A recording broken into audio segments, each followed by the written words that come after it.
Cara, estamos com Rodolfo Abrantes, pastor, 46 anos de idade, e um cara que eu acho que um ponto importante a gente já tentar entender é como que alguém com essa idade, não te chamando de velho, né? Tudo bem, meu irmão, tô acostumando.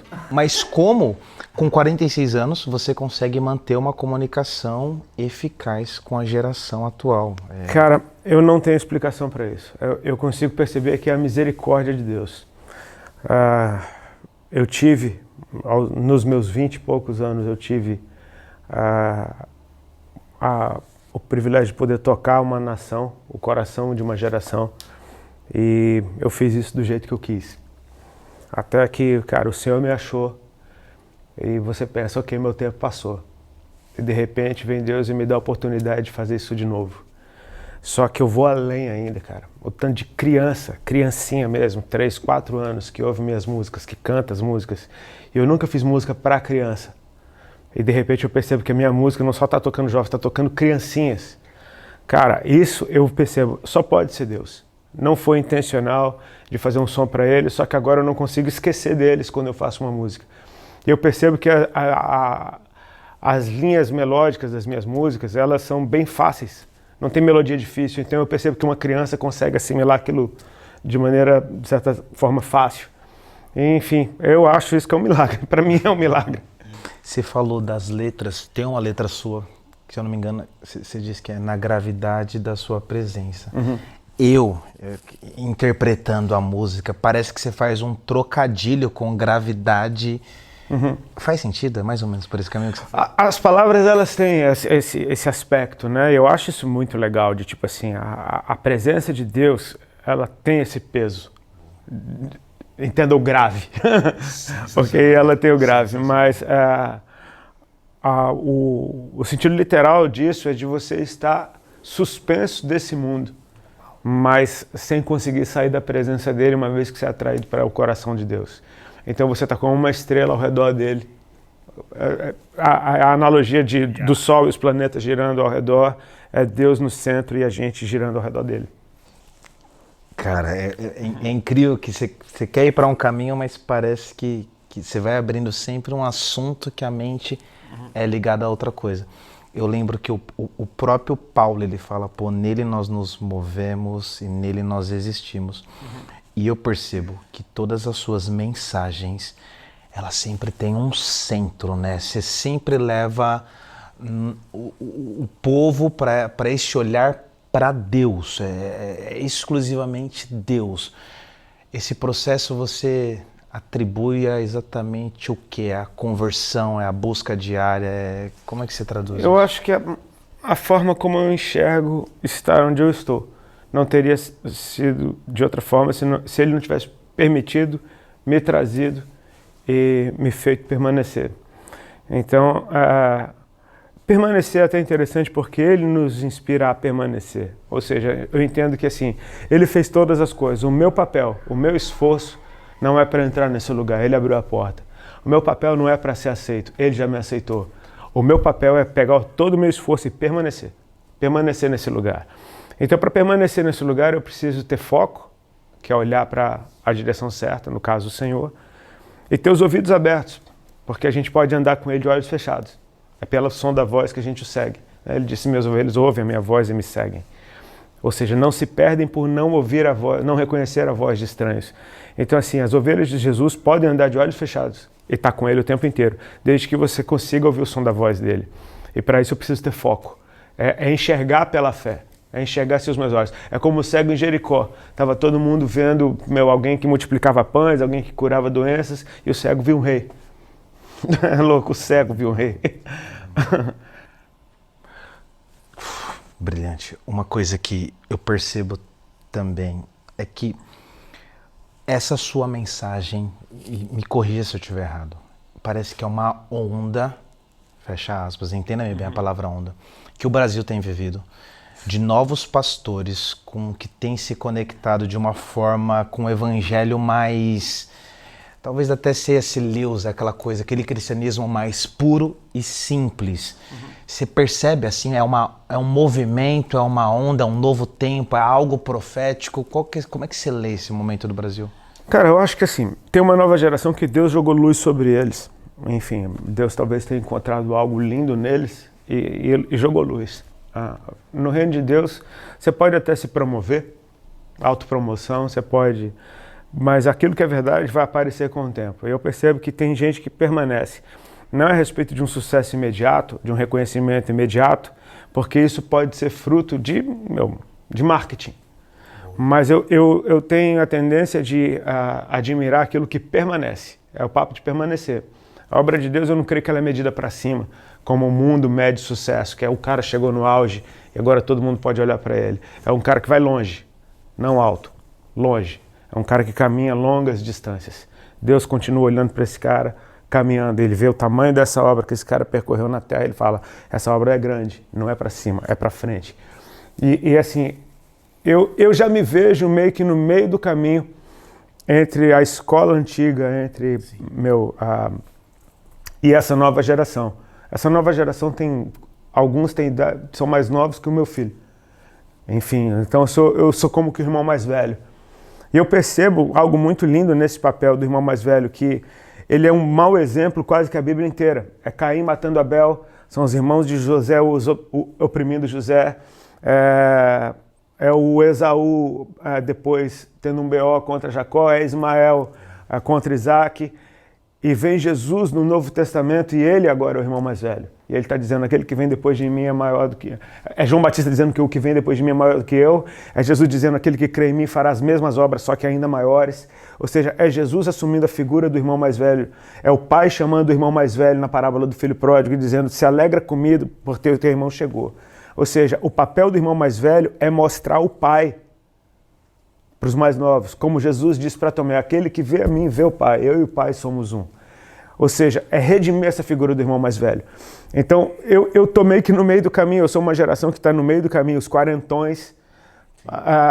Ainda não sou um completo tiozão e já não sou mais um completo garotão. Então eu preciso, de certa forma, estar no meio dessas gerações, fazendo a ponte entre eles. De certa forma, alguém da minha geração explica melhor a geração mais nova para os mais velhos e alguém na minha posição explica melhor a geração mais antiga para os mais novos. De imediato eu lembro em Atos o registro dizendo que Davi serviu a Deus em sua geração e isso é fantástico.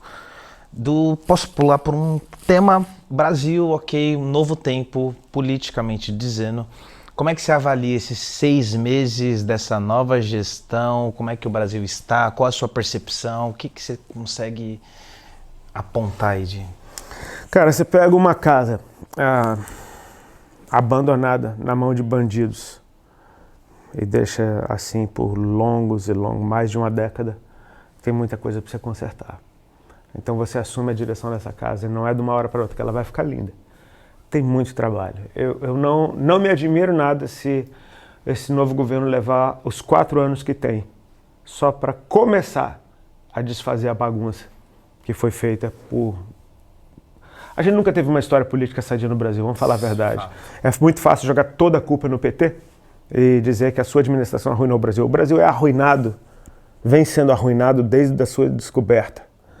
E o PT, eu acho que chegou num ápice quando se assume um papel, cara, uma linha que por onde passou no mundo trouxe destruição e pobreza. E a gente é um país rico, cara. O Brasil é rico demais. Se o Brasil tiver gente que o ame no governo, esse país tem como ser uma grande potência no mundo. E é revoltante você fazer parte de um país rico e ter um povo pobre dentro desse país. Ou seja, quem está roubando essa riqueza? O triste são os próprios brasileiros, caramba. Ou seja, então para onde esse dinheiro está indo? Se os brasileiros estão roubando o próprio país, é de se pensar que esse dinheiro fique dentro de casa, se quem está roubando está lá.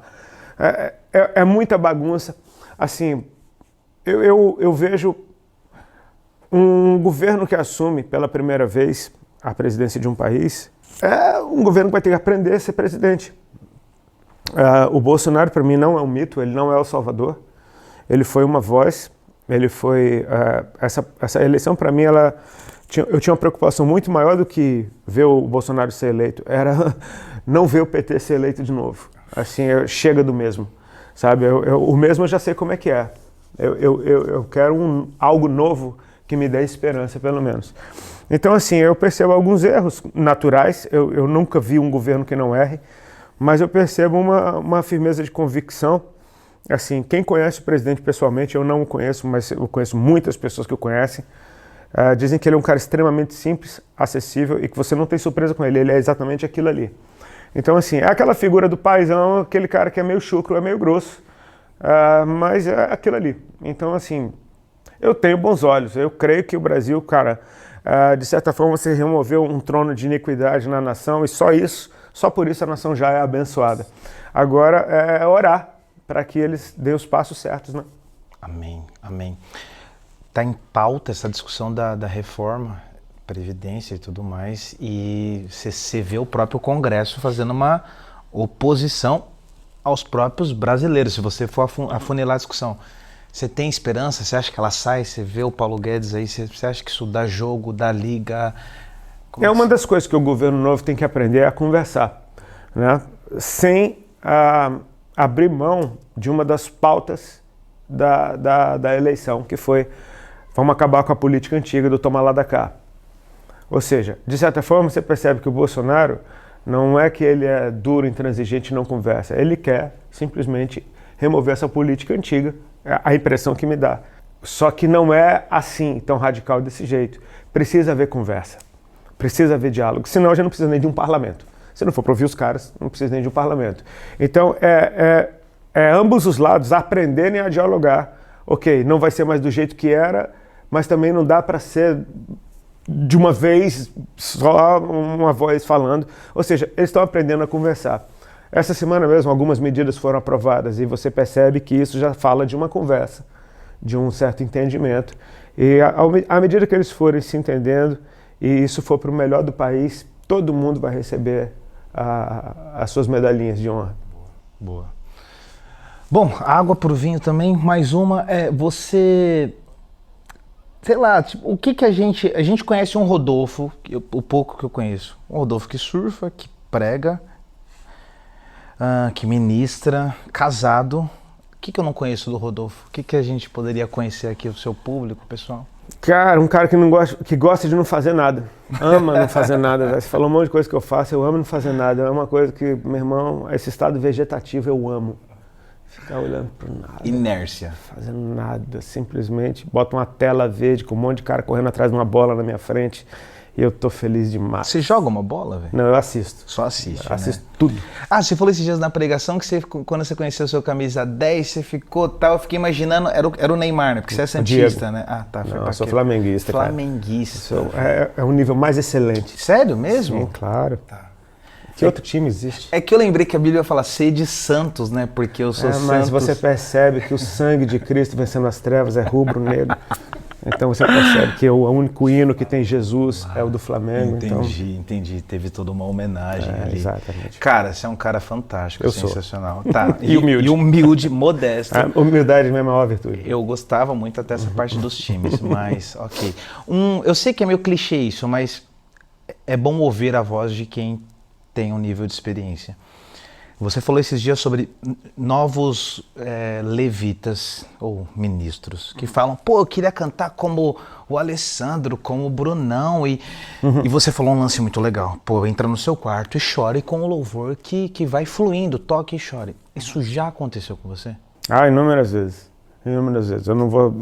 Tem uma coisa um erro que eu cometi muito no começo da minha caminhada e eu procuro não cometer, não jogar um peso para cima das pessoas que eu não tenho experimentado em primeiro lugar. Se eu experimentei, já não é mais um peso. É o que eu carrego, né? É um peso quando você não consegue levar, mas quando você já está nos seus lombos, já tem alguém levando. Então, assim, já não é mais um peso. Eu acho que, assim, nós temos boas referências hoje em dia, graças a Deus. A nova geração tem boas referências na adoração. Não espere perfeição de ninguém. Eu não conheço ninguém perfeito e eu não jogo esse peso para cima de ninguém. porque eu não estou esperando perfeição, mas eu estou esperando ver Jesus nas pessoas e eu espero que Jesus apareça. E assim, eu não preciso concordar com todo mundo para ver Jesus nas pessoas, porque para ver Jesus em você, eu preciso ver você também, né? Jesus é perfeito, nós não. Então assim, eu preciso ter a maturidade de enxergar no homem os seus defeitos e ver Cristo no meio disso tudo. Então é isso que eu procuro. Não saio procurando defeito nas pessoas para não os ouvir. Muito pelo contrário. Mesmo você pode ter todos os defeitos do mundo, eu vou procurar Jesus em você e eu quero ouvir o que Ele tem para dizer através de você. Como está nosso tempo? A gente tem quanto tempo gravado já aí, mais ou menos? Acho que já deu, né? Eu queria perguntar tantas outras coisas, mas eu ia ficar aqui... Guarda para a próxima. Você é Pergunta louco. para Ali. Gasta nela. Fechado. Acho que é isso. Cara... Valeu, bro. Valeu. Deus abençoe. Valeu.